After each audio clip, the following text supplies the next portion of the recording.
My name is Jacob Gibson, and this first poem is about the early parts of my relationship with my wife. It's called Trust Me.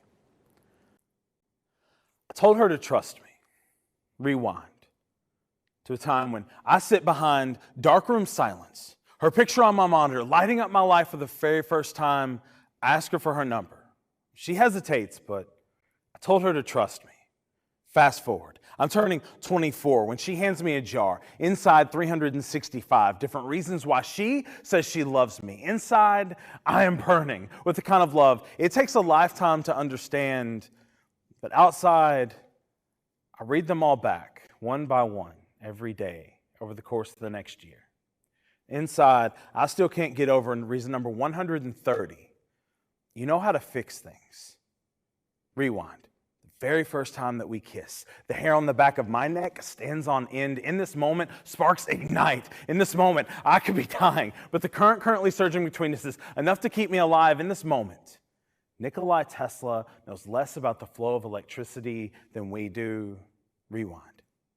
She asks me, "Are you sure?" Before handing me the last 7-digit combination code for unlocking the vaults, holding the secrets to true love that I would ever need, she asks me, "Are you sure?" If walking tightropes across valleys where love might not catch us when we fall was a good idea, but I told her to trust me.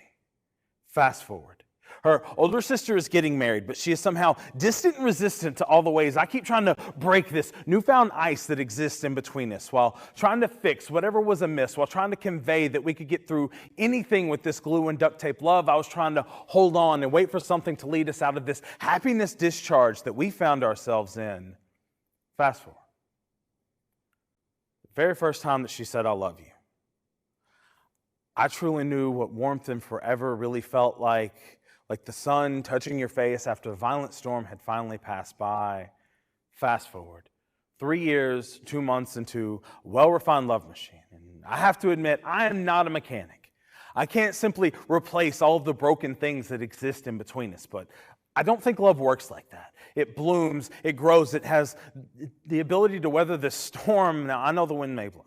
I know the pain every time it rains, and I know that about 50 people die every year from being struck by lightning, but not us. It has the power to recharge these bones and give me the strength to once again fix this, and I can do it.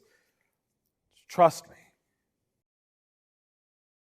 My name is Tylr Taylor, and this first poem is a true story about when I moved back to Kentucky from California. This is called Thoughts Before the Backup Generator Kicked On. When the power went off, 28,000 feet in the air, shrieking people, turning phones off airplane mode to proclaim the last "I love you," or "I'm so sorry," or "Please just feed the cat," that they will ever say. I knew in that moment with certainty I was not afraid of death. Not at all. Honestly. I wasn't even scared in the slightest. Standing at aisle end, telling everyone, "Just please stay calm, everything will be fine," I realized then how quiet, how small, and how weak airline pilots appear when they don't have loudspeaker. Out the window, the earth is shrouded in black smoke. Soon we will strike her like lightning, off the mark, a drunken dart thrown, missing the board and leaving a scar in the wall. Here, caught in the bookends of two worlds, I begin to ponder my demise and my conclusion. Half an hour ago, leaving a place I thought would be my home, this journey to the west, nameless mountain flag that my father and his father would never see, only now to return to this purgatory of the heartland. Maybe this wasn't my hero's journey, this 20th high school reunion level of redemption, but still, it is better than being the lone fish drowning in a small pond. Hard to say I wasn't satisfied. Holding the hand of the woman sitting next to me, I wondered, which of the 5 stages would she leave this place in? This was pleasant, albeit unexpected. It had been a long time since I had been touched by anyone, and lastly, by the very reason I was in this plane to start with. And then, as if the gods had some kind of pity, wanting to renew and start over, light was once through, let into the plane. I would land in Nashville. I would be picked up by my friends, and I would return to the clockwork of the living. It was then that the fear came. Thank you. So this next piece is about a relationship I had a few years back when I dated a girl who was a fortune teller. And this poem is called The Eight of Swords. I was a poet, and she was a seer. Every evening she would write up the stars, and by morning I'd attempt to write them back down again. We were both the kind of people who saw things both as they were and as other things. She always seemed to be surrounded by ghosts. They always seemed to let her know what to say. And I was the same, except all the ghosts were inside me. Inside her throat was the songs of 1,000 birds, feathers caught in the branches that pre-wove her actions. She was proof that some machines could run on moonlight. Her embrace turned everything back into the suns that they came from. When we touched, we were like kids playing with magnets for the first time, this push and this pull. There's no illusion here. There's something to this. This is real. Before we ended, she told me she had seen the conclusion of our season long before it came. She saw it in the clouds, in pieces of paper, in her cups of tea, and for a long time I wanted to write it away. I wanted to turn storms back into clouds and bitterness back into tea, but I couldn't smooth out the crumbles of this newspaper she read behind things, this extra of it all when she left. I took a single tarot card from her deck so that I could remember what once was. Feathers caught in my throat that would never again fly. She moves lighter now, as if some burden has been lifted. Meanwhile, I keep living the same day over and over and over. Thank you. My name's Amelia Martens, and it's been a year now of this pandemic, which is a weird time to be a poet, except it's the poet's job to notice. This first piece is published in Southern Indiana Review in fall of 2020. It's called Pandemic April. Our neighbor's son, home, on emergency, dorms closed, load your U-Haul and leave, notice, is out back swinging a golf club and smoking one cigarette after another. And I have yelled at the children nearly every day. And the guest bed is covered in a changing geography of clean laundry, which no one else can see. Outside, the spring is fierce, all a blossom, enough rain and gradual warming, as if the earth is fluffing her skirt, about to ride her bicycle through the universe, newly unencumbered by parasites, people flying and driving and being everywhere across her body. Gnats bent on the task of making all situations worse. The news says waters in Venice are crystal, the Himalayas visible, and a friend posts a picture of downtown Los Angeles. The air so clear the city looks naked. No fur of pollution curled around long-necked buildings. I want a date by which everything will be okay. And that is impossible, as most things are impossible. We are growing cucumbers, peas, radishes, and today the old bean seeds, proofed over 2 years in a jar under the sideboard, popped their green arms out of the soil. And the sun is still the sun, though we each spin on now, feeling that 8-minute delay of light, as if we are negatives, held up, paused, and made to look through ourselves toward the sky. This next poem just came out in Still the Journal. It's called Pandemic December. My husband drafts poems no one will ever see. My daughter writes mean things to her math teacher. I hope no one will ever read. We are sailing along in a paper cup. Rough spots keep coming up, just like glass. Smooth rocks right below the surface of my bourbon. There's a red-headed woodpecker reflecting in the side mirror of a gray pickup truck here in the deserted Pink Dawn parking lot. Did we always look so tired? Did we always feel so heavy and thin?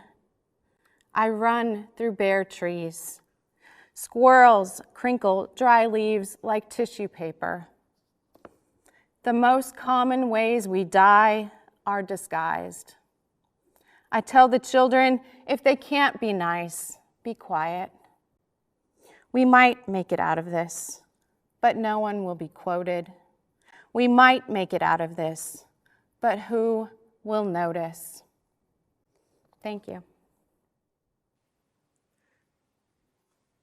Hey, my name's Samuel Hawkins, and the poem I'm going to share is America the Beautiful. I wrote it back in 2016, and sadly it's still relevant today in not 2020, but 2021. That's blowing my mind, but I hope y'all enjoy it. Honestly, I didn't want to write this, but God planted a fuse in my heart, and the truth will ignite it, love will enlight it. Listen, this American dream is a birthday party with a Ku Klux theme, and everybody wasn't invited. The guest list, political policies, we need to rewrite it. Maybe then no riots, maybe then the aching hearts will quiet, maybe then we can stand together again under a new anthem, flying united. But right now it feels like we're in a plane with no pilot. In the streets it's going down, but like that same plane filled with textbooks, I'm here to jot you some knowledge. Hope you hear me, hand over my heart, flag waving. Should I pledge allegiance or take a knee and file a grievance? Is it justice for all or justice for all who fall under a certain category? The justice system is quite fair if you have the money, power, and influence to fight it. Listen to me. Eric Gardner was strangled to death on a New York City corner for selling loose cigarettes, and who you think they indicted, huh? The cameraman. Like, Sway, I ain't got the answers, man, but for real, it feels like I'm in a dog park taking canine gender surveys. Ain't that the whip to crack the back of our ancestors? I wrote this because my soul was restless. God bless the families affected. They paint your passing loved ones as thugs and drug addicts. Decency has been neglected. What a way to be disrespected. I found myself infected. I found myself crying. And if I recall correctly, it's not my family members that are dying, but it feels like it is. True story. I started this poem years ago for Trayvon Martin, scrapped it. My brain said it was bandwagon source material, but how many isolated incidents until we call coincidence consistency? The plot thickens like Magic City employees, please. Someone help me understand why Sandra Bland never got a chance to take the stand. What was Tamir Rice guilty of in the first place? What? Looking suspicious? Does that deserve a death sentence? We should stop and take a moment and ask Emmett Till how he feels And I know some of you are tired of hearing these names in poems. Well, I am tired of black fathers not making it home. Whether it's after work or after class, we're left with bullet holes, bloodstains, and a body bag in aftermath. And I ain't talking about Dr. Dre's rap label. Welcome to America, where a broken down car can be fatal. I mean, how many black bodies have to pile up until enough is enough? And we know Chicago has had it rough, but if Jerome kills Jamal, he's prosecuted to the full extent of the law. But if Officer Paul guns down Jerome, he just becomes another name in a poem. Shh. Can you hear the white silence and the violence? Our critics are beginning to sound like crickets, quick to critique and teach us how to protest. But Kate Upton or Drew Brees ain't got nothing to say when an unarmed black man takes one to the chest. I guess the national anthem was playing too loud and hear the sound of our souls cracking like burning buildings. Our throats are fire escapes, screaming water. But they tell us to hold our ladders because all houses matter, even though ours is on fire. I guess we'll just have to wait until we're ashes just to watch Justin Timberlake gentrify our soul. I wonder if he worries about being filled up with holes. It's hard to stand for an anthem when you're being shot down, blood blooming like suicide roses on the ground. When we bleed together. That's solidarity, but apparently there isn't enough empathy in this world to go around. And I know this is not my story, not my narrative, but to speak up for those that can no longer speak for themselves, to feel their pain is imperative. So I hope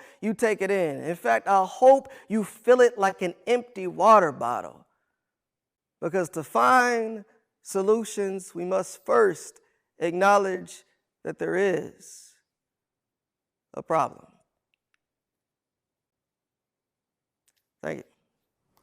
The name of this poem is called Ode to the Sun. Ode to the Sun. It's a poem about being the light. Forever youthful dandelion, rising to set your waltz on our oceans, can I have this dance? God bless your holy rays, they arranged like violin strings, so go ahead and plant your song on a full moon like a last kiss, so when night arrives like a promise we never intended to keep, we'll know that you're waiting at an altar in the sky for our gaze to kiss you soft and hold you close like lovers holding hands. You're a golden wedding band, the promise that always returns. Dragging morning behind you like train carts, those train tracks lead toward tomorrow, and I hope we'll follow. Man, I am praying that we'll follow. Because a lot of us, like my grandmother said, a lot of us are in a hurry headed in the wrong direction. So gently guide us back. Yeah, teach us how to shine again. This world needs light to make these roaches scatter. Be the lamp that built darkness a coffin. Be the sun that never forgets to shine. The sun never sets. We just turn our backs on light. Don't turn your back on the fight. When things get hard, go harder. Yes, go harder. Your life is a book. Let the bravery in your bones be the author. Be the knee on the back of our star-spangled banner. Make the song spill its guts like a disemboweled witness with everything to lose. Twist its neck like a filthy sponge until dead slaves spill out. I want to see America's horrors with no CG on the budget. So before you put your hand over your heart like you love it, be the light that scatters the lyrics of the third verse of our national anthem. Dock your prejudice on the shore of brotherhood. Anchor your kneecaps until they kiss the roots of my family tree. And let's not forget the branch holding the rape that painted my skin tone honey chocolate. So before you speak with absolute certainty, I think you need to check your optics, because we both see a flag waving. And you may see your ancestors' heritage. Well, I see my ancestors' bondage. You may want to see a statue of Lloyd Tillman or Robert E. Lee. Well, I want to see a statue of Ruby Bridges and Maya Angelou. You may hear the whistle of Dixie and other Confederate classics. Well, I hear the dead speak from shallow graves. Nah, they ain't even get a casket. America's true colors, why mask it? The same fuse used to ignite your fireworks and celebrate the 4th of July contain the same flame that left my ancestors in ashes. So you may hear the boom to celebrate your independence. while I hear the gentle whisper of my grandmother's testimony told on a South Carolina college campus. She went there to teach, but some of their minds had already been made up like 3 a.m. Army bed sheets. Some of the not-so-neat folks wore those white sheets like ghosts. Now the blokes, they sport khakis and a tiki torch. It's the same hate draped in a different uniform. The story my grandmother shared with me made the hallelujah in my chest curl into a fist just to hear my grandmother say, we must be open like an amen if we are ever to hold hands with the ones that held us down. She said we must be open like 3 a.m. textbooks during finals week. The study break for racism in America 101 is over, and I hope we pass this time. I hope we learn something this time. I hope we actually study for the test this time, because we need some enlightenment, and only light can drive out this darkness. But it's not easy being light. It burns, but it also purifies. All of our hearts bear a dark room. Any stories that haven't been told or photos that haven't been developed yet. And it's time for some exposure. But thank God we all came from the sun. Thank y'all. My name is Levi McDuffie, and this poem is an ode to a piece by Jill Scott Heron. It's inspired by some time I spent in Louisville in March, and is in memory of Breonna Taylor. A man once said that the revolution will not be televised, that the revolution will be live, and he was right. The revolution is being live streamed directly to your soul. You will not be able to stay home. You will not be able to scroll through Photoshop filters and foodies filet mignon. Your Snap story will not be filled with selfies of beauty and brawn. The revolution is on your timeline, and the revolution is live. The revolution is being brought to you by persons of color and allies going to work. The revolution will show you the White House hiding in the dark. The revolution is live. The revolution is not being brought to you by AutoZone or Target or the NFL admitting it was wrong. The revolution will not be interrupted by empty slogans or commercials. Instead, it will run 24 hours all day long. The revolution is live. The revolution will not wait until 2020. It will not be anticipated and counted and called by CNN at 8:30. The revolution will not give you more likes or favorites. It will not declare your Facebook argument the winner.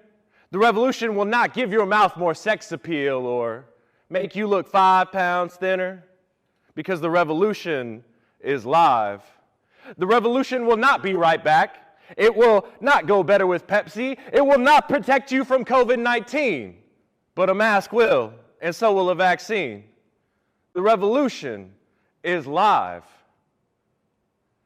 There are videos of pigs shooting brothers in the street on replay. There are videos of pigs shooting brothers in the street on replay. There are photos of Ahmaud Arbery being run out of Brunswick and into his grave. There are photos of the bullet holes that took the bed of Breonna Taylor.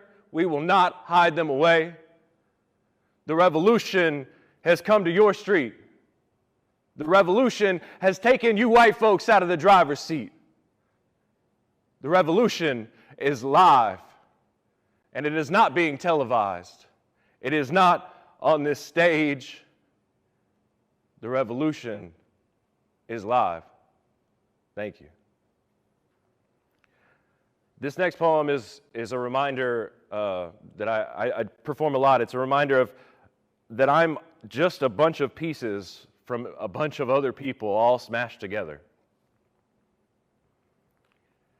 I found God at the bottom of a coffee cup filled with a story, brewed from the bellows of struggle and poured from the waterfall fingers of an out-of-luck waitress. Having nothing, giving everything. Everything isn't always how it seems. Her iron words, severed themes of my amorotic American dream. She said, being blessed has nothing to do with prosperity, but it has everything to do with how you see. Paradigm-shifting eyes into more than visual receptors, more like heat-seeking missiles, scouring the towering Wall Street egos or shuffling through hidden away shoebox streams of every week overtime waitresses.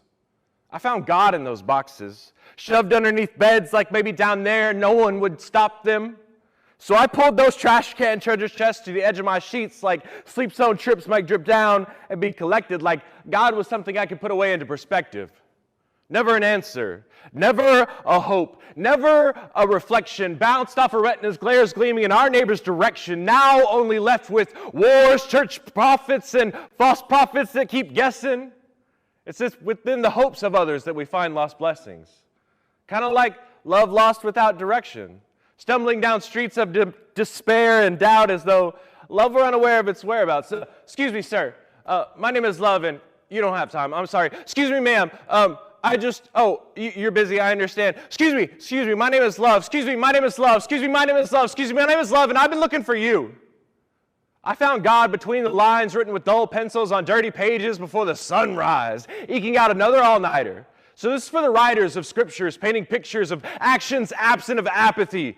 This is for living what you speak and giving what you seek.